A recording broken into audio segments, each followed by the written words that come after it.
ಸರ್ಕಾರದ ವಿದ್ಯುತ್ ತಿದ್ದುಪಡಿ ಕಾಯ್ದೆ ಮತ್ತು ಇಂಧನ ಇಲಾಖೆ ಖಾಸಗೀಕರಣಗೊಳಿಸಲು ಹೊರಟಿರುವುದನ್ನು ವಿರೋಧಿಸಿ ಕೊಪ್ಪಳ ಜಿಲ್ಲೆಯ ಕುಷ್ಟಗಿ ಪಟ್ಟಣದಲ್ಲಿ ಜೆಸ್ಕಾಂ ನೌಕರರ ಸಂಘಟನೆ ಪ್ರತಿಭಟನೆಗೆ ಮುಂದಾಗಿತ್ತು.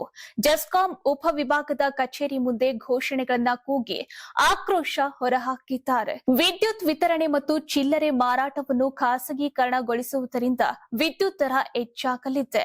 ಇದರಿಂದ ಕೈಗಾರಿಕೋದ್ಯಮಿಗಳಿಗೆ, ಗ್ರಾಹಕರಿಗೆ ಹೊರೆಯಾಗಲಿದೆ. ಜೊತೆಗೆ ರೈತರಿಗೆ ನೀಡಿರುವ ಉಚಿತ ಯೋಜನೆಗಳು ರದ್ದಾಗುವ ಸಂಭವವಿದೆ ಹಾಗೂ ವಿದ್ಯುತ್ ಇಲಾಖೆಯ ಎಲ್ಲಾ ಉದ್ಯೋಗಿಗಳಿಗೆ ಭದ್ರತೆ ಇಲ್ಲದಂತಾಗುತ್ತದೆ ಎಂಬ ಆತಂಕ ಹೊರಹಾಕಿದ್ದಾರೆ. ಜೊತೆಗೆ ವಿದ್ಯುತ್ ಖಾಸಗೀಕರಣಗೊಳಿಸುವ ಕಾಯ್ದೆ ರದ್ದುಪಡಿಸುವ ಮೂಲಕ ಕಾರ್ಮಿಕ ವಿರೋಧಿ ನೀತಿಯನ್ನು ಕೈಬಿಡಬೇಕು ಎಂದು ಆಗ್ರಹಿಸಿದ್ರು. ಜೆಸ್ಕಾಂ ನೌಕರರ ಸಂಘಟನೆಯ ಪ್ರತಿಭಟನೆಗೆ ಜೆಸ್ಕಾಂ ಉಪವಿಭಾಗ ಎಇಇ ಕೆಂಚಪ್ಪ ಭಾವಿಮನಿ, ಲೆಕ್ಕಾಧಿಕಾರಿ ಎಂಎಂ ಮುರಗೋಡ, ಇಂಜಿನಿಯರ್ ದೀಪಾ, ಶಾಖಾಧಿಕಾರಿ ಮಂಜುನಾಥ್ ಉಪ್ಪಾರ್ ಸೇರಿದಂತೆ ಉಪವಿಭಾಗದ ಶಾಖಾಧಿಕಾರಿಗಳು ಹಾಗೂ ಸಿಬ್ಬಂದಿ ವರ್ಗ ಸಾಥ್ ನೀಡಿದ್ರು.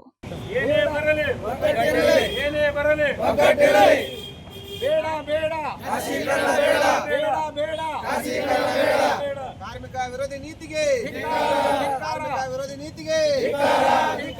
ಹೊರಗುತ್ತಿಗೆ ಹಾಗೂ ಖಾಸಗೀಕರಣ ಬೇಡ ಬೇಡ. ಕಾರ್ಮಿಕ ವಿರೋಧಿ ನೀತಿಗೆ ಏನೇ ಬರಲಿ ಕಾರ್ಮಿಕರ ಅಧಿಕಾರಿ ಒಗ್ಗಟ್ಟು ಚಿರಾಯುವಾಗಿರಲಿ. ಯಾರಾಗ್ತಾರೆ ಎಂಎಲ್ಎ ಅಭ್ಯರ್ಥಿ 2028 ಶೀಘ್ರದಲ್ಲೇ.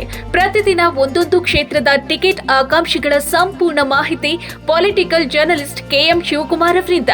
ಕರ್ನಾಟಕದ ನಂಬರ್ 1 ಡಿಜಿಟಲ್ ಮೀಡಿಯಾ ನಿಮ್ಮ ನೆಚ್ಚಿನ ಕರ್ನಾಟಕ ಟಿವಿಯಲ್ಲಿ ಮಾತ್ರ. ನೀವು ಸಣ್ಣ ಆಗ್ಬೇಕಲ್ವಾ? ಅದು ಒಂದು ಉತ್ತಮ ಆಹಾರದಿಂದ ಸಣ್ಣ ಆಗ್ಬೇಕಲ್ವಾ? ಪ್ರತಿದಿನ ನಮ್ಮ ಜೀನಿ ಸ್ಲಿಮ್ ನ ಯೂಸ್ ಮಾಡಿ ಯಾವುದೇ ಸೈಡ್ ಎಫೆಕ್ಟ್ ಇಲ್ದಂಗೆ ನೀವು ಸಣ್ಣ ಆಗ್ತೀರಾ.